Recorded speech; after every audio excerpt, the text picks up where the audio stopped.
दोस्तों आज हम एक आज़ाद भारत में सांस लेते हैं क्योंकि अंग्रेज़ों से हमें 15 अगस्त 1947 में आज़ादी मिली है। और दोस्तों देश को आज़ाद कराने के लिए ना जाने कितने ही लोगों ने अपना जीवन तक न्यौछावर कर दिया था। हालांकि यहाँ भी आज़ादी के लिए लड़ने वाले खासकर दो अलग अलग विचारधाराओं में बटे हुए थे, जिनमें से एक तरफ तो वो लोग थे जो कि आज़ादी को अपने ताकत के दम पर छीनना चाहते थे, तो वही कुछ लोग शांतिपूर्वक अहिंसा के मार्ग पर चलते हुए आज़ादी हासिल करना चाहते थे। और दोस्तों इन्हीं अहिंसकवादी लोगों में से एक थे राष्ट्रपिता कहे जाने वाले मोहनदास करमचंद गांधी, जिन्हें कि हम सब आमतौर पर महात्मा गांधी के नाम से जानते हैं। और दोस्तों गांधी जी भारतीय इतिहास के वह व्यक्ति हैं जिन्होंने देश हित के लिए अंतिम सांस तक लड़ाई की है, और उन्हीं की तरह ही हजारों वीरों की वजह से हमारा देश 1947 में आज़ाद हो सका था। तो दोस्तों आज की इस वीडियो में हम भारत के सबसे लोकप्रिय लोगों में से महात्मा गांधी के जीवन के बारे में जानेंगे कि किस तरह से आखिर अहिंसा के मार्ग पर चलने वाले गांधी जी ने अंग्रेजी हुकूमत को हिलाकर रख दिया था। तो दोस्तों इस कहानी की शुरुआत होती है 2 अक्टूबर 1869 से, जब गुजरात के पोरबंदर शहर में महात्मा गांधी जी का जन्म हुआ। उनके पिता का नाम करमचंद गांधी और माँ का नाम पुतलीबाई था। हालांकि भले ही गांधी जी पोरबंदर शहर में पैदा हुए थे, लेकिन जन्म के कुछ साल बाद ही उनका पूरा परिवार रहने के लिए राजकोट चला गया, और फिर गांधी जी की शुरुआती पढ़ाई भी वहीं से हुई थी। और दोस्तों 9 साल की उम्र में पहली बार स्कूल जाने वाले गांधी जी शुरू से ही काफ़ी शर्मीले थे, और वो बचपन से ही किताबों को अपना दोस्त मानते थे। और फिर आगे चलकर महज 13 साल की उम्र में ही उनकी शादी उनसे 1 साल बड़ी लड़की कस्तूरबा से हो गई। दरअसल भारत में उस समय शादियां काफ़ी छोटी सी उम्र में ही हो जाया करती थी। हालांकि आगे चलकर जब गांधी जी करीब 15 साल के थे तब उनके पिता का निधन हो गया, और फिर पिता के निधन के 1 साल बाद ही गांधी जी की पहली संतान भी हुई, लेकिन दुर्भाग्य से जन्म के कुछ समय बाद ही बच्चे की मृत्यु हो गई थी। और इस तरह से गांधी जी के ऊपर मानो दुखों का पहाड़ टूट पड़ा हो। हालांकि इन कठिन परिस्थितियों में भी गांधी जी ने खुद को संभाला, और फिर 1887 में अहमदाबाद से उन्होंने हाई स्कूल की पढ़ाई पूरी की, और फिर आगे चलकर कॉलेज की पढ़ाई करने के बाद से माऊजी दवे जोशी जी की सलाह पर गांधी जी ने लंदन जाकर लॉ की पढ़ाई की।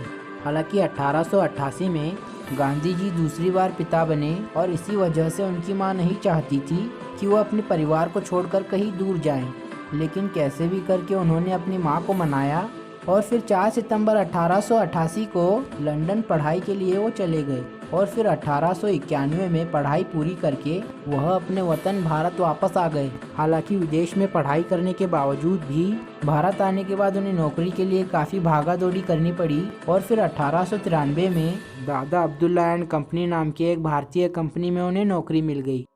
हालांकि इस नौकरी के लिए उन्हें साउथ अफ्रीका जाना पड़ा था। और दोस्तों साउथ अफ्रीका में बिताए गए साल गांधी जी के जीवन के सबसे कठिन समय में से एक थे, क्योंकि वहां पर उन्हें भेदभाव का काफ़ी सामना करना पड़ा। हालांकि इन्हीं भेदभाव ने ही उन्हें इतना सक्षम बना दिया कि वह लड़ने के लिए पूरी तरह से तैयार रहते थे। और दोस्तों यूं तो गांधी जी को सिर्फ 1 साल के लिए ही साउथ अफ्रीका भेजा गया था, लेकिन वहां रह रहे भारतीयों और आम लोगों के हक के लिए वो अगले 20 साल तक लड़ते रहे। और इसी दौरान उन्होंने नटाल इंडियन कांग्रेस की स्थापना की थी।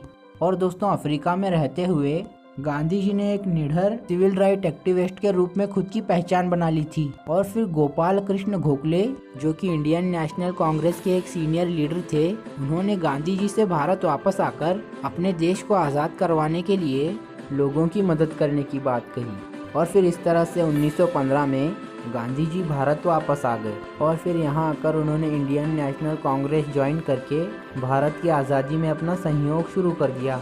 और दोस्तों भारत के अंदर महज कुछ सालों में ही वह लोगों के चहेते बन गए, और फिर अहिंसा के मार्ग पर चलते हुए उन्होंने भारत के लोगों में एकता की गांठ बांध दी। यहाँ तक कि उन्होंने अलग अलग धर्म और जात के लोगों को भी एक साथ लाने का काम किया। और दोस्तों 1922 में गांधी जी ने असहयोग आंदोलन चलाया, जिसके तहत अंग्रेजी चीज़ों का इस्तेमाल भारतीय लोगों ने लगभग बंद ही कर दिया था।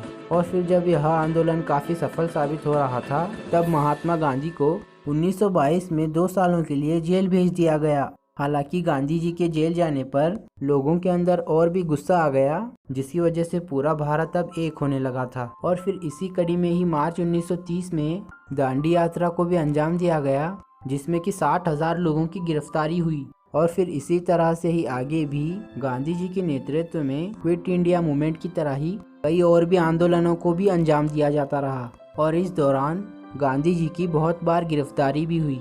लेकिन दोस्तों, महात्मा गांधी द्वारा लगाई गई चिंगारी अब लोगों के भीतर आग बनकर जलने लगी थी और यही वजह थी कि गांधी जी के साथ साथ बाकी क्रांतिकारियों ने मिलकर 1947 में देश को आज़ाद करवाने में अहम रोल अदा किया और फिर 15 अगस्त 1947 को हमारा भारत देश आज़ाद हो गया।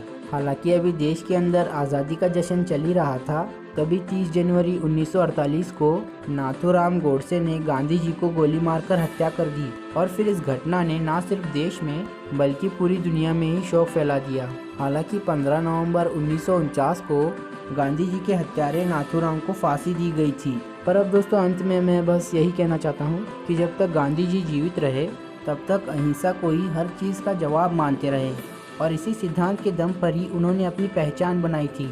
हालांकि भले ही अब वो हमारे बीच नहीं हैं, लेकिन उनके सीख और उनके सिद्धांत आज भी पूरी दुनिया मानती है। उम्मीद करते हैं कि गांधी जी की यह बायोग्राफी आपको ज़रूर ही पसंद आई होगी।